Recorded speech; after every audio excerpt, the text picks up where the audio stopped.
सब लोगों के साथ अपनी एक फेवरेट बुक शेयर करने वाली हूँ।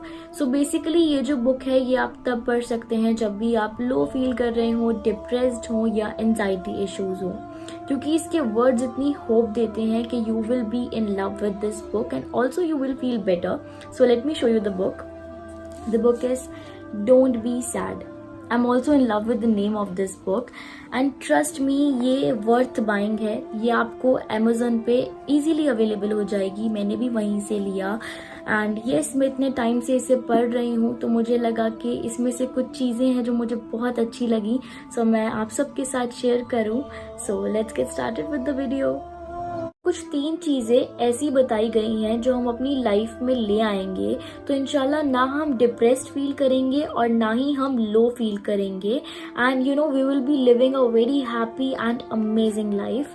सो number 1 is one should have a close relationship with Allah by worshipping him and turning to him when in hardship or in ease.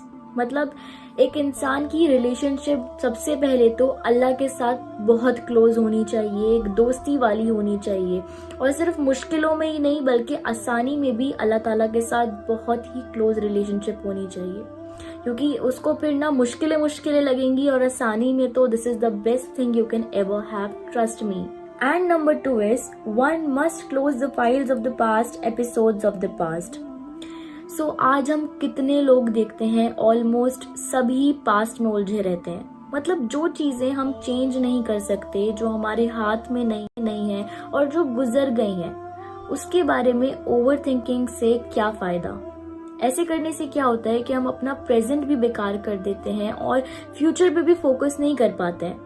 क्योंकि क्या होता है जब हमारा प्रेजेंट पे ही फोकस नहीं होगा, जब हम अपने आज को ही सही से नहीं जी पाएंगे तो हमारा फ्यूचर कैसे खूबसूरत होगा.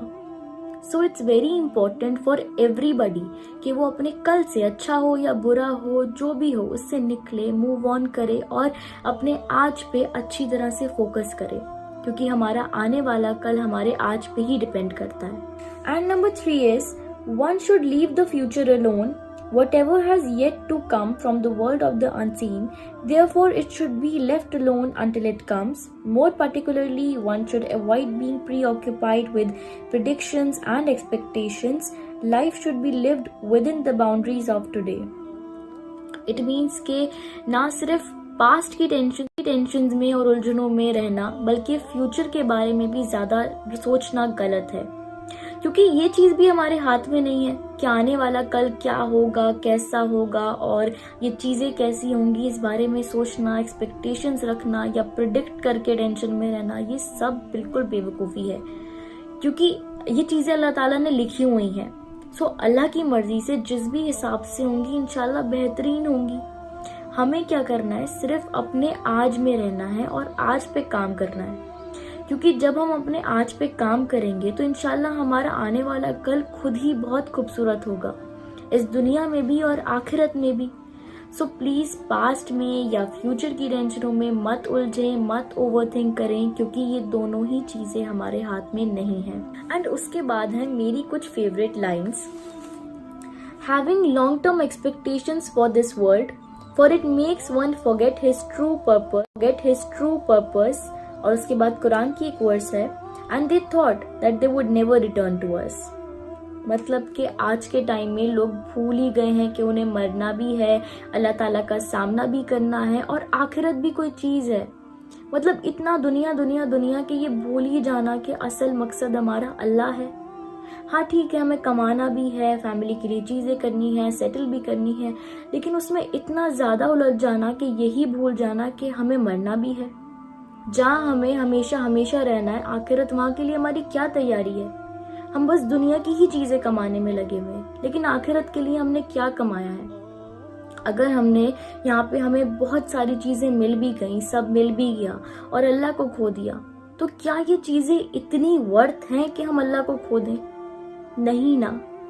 तो प्लीज अपने आज पे अगर हमें काम करना है तो हमारा फ्यूचर खूबसूरत होगा, राइट. सो हमारा फ्यूचर पे अगर हमें काम करना है तो हमारा फ्यूचर खूबसूरत होगा, राइट. सो हमारा फ्यूचर सिर्फ इस दुनिया का थोड़ी है, आखिरत का भी तो है ना, और वही मेन है. तो हमें अपने आज में अपनी दुनिया के लिए भी थोड़ा काम करना है और आखिरत के लिए भी. तो तभी हमारा दुनिया का भी फ्यूचर अच्छा होगा और आखिरत का भी। अगर हम इस तरह से चलेंगे कि हम अल्लाह ताला पर यकीन करें और अपने आज पे काम करें, फोकस करें, मूव ऑन करें, तो इंशाल्लाह ना हम डिप्रेस्ड फील करेंगे और ना हम लो फील करेंगे। बट ज़रूरी ये है कि अल्लाह हमारी ज़िंदगियों में हो, तो हमारी दुनिया भी और आखिरत भी बहुत बहुत खूबसूरत होगी इंशाल्लाह। तो या that's it for the video and I hope मैं ज़रूर आपको इस वीडियो से कुछ ना कुछ समझा पाई होंगी, कुछ ना कुछ हेल्प आपको मिली होगी। So if you like my video then please don't forget to subscribe my channel and also do remember me in your prayers always and जज़ाकल्लाह खैर।